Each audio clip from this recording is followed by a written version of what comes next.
तो इस वक्त की सबसे बड़ी और सनसनीखेज खबर है, सिंगर बी प्राक को धमकी मिली है। मामला जुड़ा हुआ है बी प्राक को धमकी देने के मामले में। लॉरेंस गैंग के गैंगस्टर आरजू बिश्नोई ने सिंगर दिलनूर को फोन करके 10 करोड़ की रंगदारी मांगी है और अगर 10 करोड़ नहीं दिए बी प्राक ने तो फिर मिट्टी में मिला दूंगा, ये धमकी दी गई है। बताया जा रहा है ये जो ऑडियो रिकॉर्डिंग है पंजाबी सिंगर दिलनूर को 6 जनवरी को दोपहर में भेजी गई थी और इसके पहले दिलनूर को 5 जनवरी को 2 बार कॉल भी आया था धमकी भरा, लेकिन दिलनूर ने कॉल नहीं उठाया। 6 जनवरी को भी विदेशी नंबर से कॉल किया गया। दिलनूर की शिकायत के मुताबिक उसने कॉल उठाई, लेकिन बात जब अजीब लगने लगी तो उसने कॉल काट दिया। इसके बाद दिलनूर को वॉइस मैसेजेस भेजे गए और फिर धमकी दी गई। अब सिंगर बी प्राक को लॉरेंस गैंग की ये बड़ी धमकी मिली है। सिंगर दिलनूर के जरिए ये वॉइस नोट आया है और आपको सिलसिलेवार बता रहे हैं, दिलनूर ने मोहाली में इसकी शिकायत दर्ज कराई। 10 करोड़ दो नहीं तो मिट्टी में मिला देंगे, ये धमकी दी गई है। कॉलर ने खुद का नाम बताया, आरजू बिश्नोई।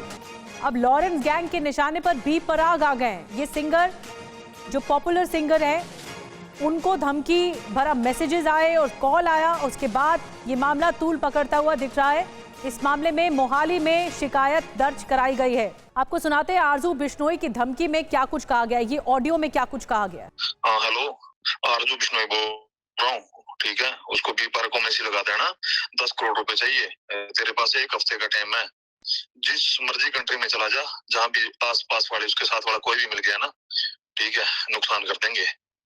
यार इसको फेक कॉल मत समझना, ठीक है, मिलके चलेगा, ठीक है, नहीं उसको बोल मिट्टी में मिला देंगे।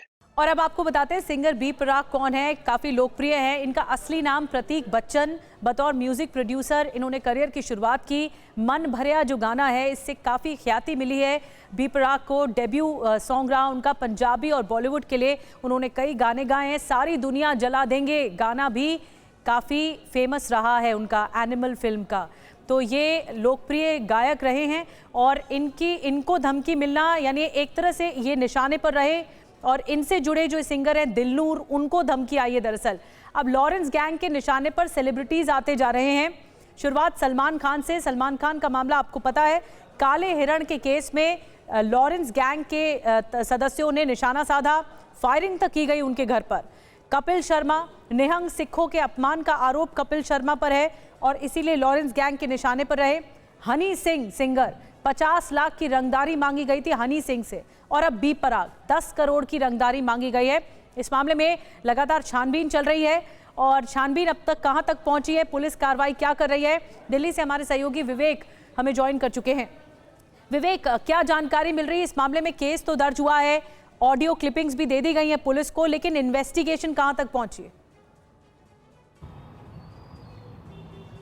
देखिए, बात की जाए तो लगातार पुलिस की जांच का दायरा बढ़ता चला जा रहा है। जिस तरह से विदेश से जो कॉल आई है उसकी जांच पड़ताल जो है लगातार पुलिस करती हुई नजर आ रही है। जिस तरह से शिकायत दी गई है उसके आधार पर देखा जा रहा है कि कब कब ये कॉल्स जो है वो किए गए थे। जिस तरह से आरोप लगाया जा रहा है कि 5 तारीख को 2 कॉल आए थे और उसके बाद दिल्लू ने यह बताया कि 6 तारीख को ऑडियो मैसेज आया जिसमें धमकी दी गई कि बी प्राक को बता देना कि 1 हफ्ते के अंदर 10 करोड़ रुपये देना, नहीं तो अंजाम बुरा होगा। जिस तरह से धमकी दी गई है तो उसके तहत जो है लगातार अब मोहाली पुलिस जाँच करती हुई नजर आ रही है। हर एक एंगल से तफ्तीश की जा रही है। ये पहला मामला नहीं है जब किसी सिंगर को इस तरह की धमकी दी गई हो। इससे पहले हनी सिंह को भी धमकी दी गई थी और उससे पहले कई और ऐसे सिंगर हैं उन्हें धमकी गई थी। साथ ही सेलिब्रिटीज जो है उन्हें भी धमकी दी जाती थी, यानी कि बात की सलमान खान की और साथ ही कपिल शर्मा की, जिनके कैफे पे कनाडा में फायरिंग भी करवाई गई थी। तो लगातार देखा जा रहा है कि सिंगर्स और सेलिब्रिटीज को अब लॉरेंस बिश्नोई के गुट के जो है वो कहीं ना कहीं धमकी देते हुए नजर आ रहे हैं और रंगदारी मांगते हुए नजर आ रहे हैं। इससे पहले भी आपको बता दें कि दिल्ली के अंदर भी 2 बड़े बिजनेसमैनों को लॉरेंस बिश्नोई गैंग के द्वारा धमकी दी गई थी, जिसमें एक मामला रोहिणी का था जबकि दूसरा मामला ईस्ट दिल्ली का था। इस मामले में पुलिस ने 2 आरोपियों को पकड़ा था मुठभेड़ के बाद,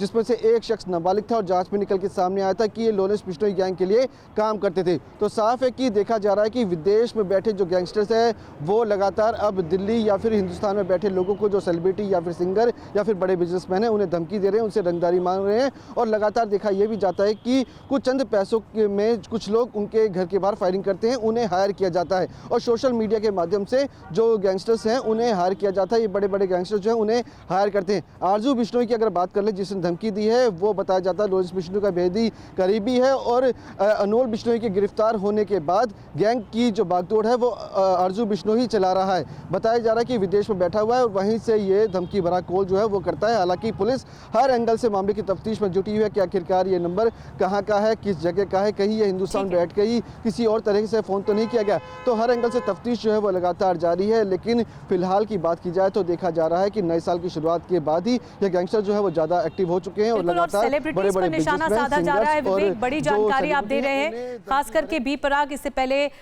सलमान खान हो या फिर कपिल शर्मा हो, उन पर भी निशाना साधा गया है। और जो सदस्य बाहर बैठे इंटरनेशनली एक्टिव है लॉरेंस गुट के, जो क्रिमिनल्स बैठे हुए हैं, अब जांच पड़ताल चल रही है कि कहीं बाहर से तो नहीं कनेक्शन इसका बताया जा रहा है। शुक्रिया आपका।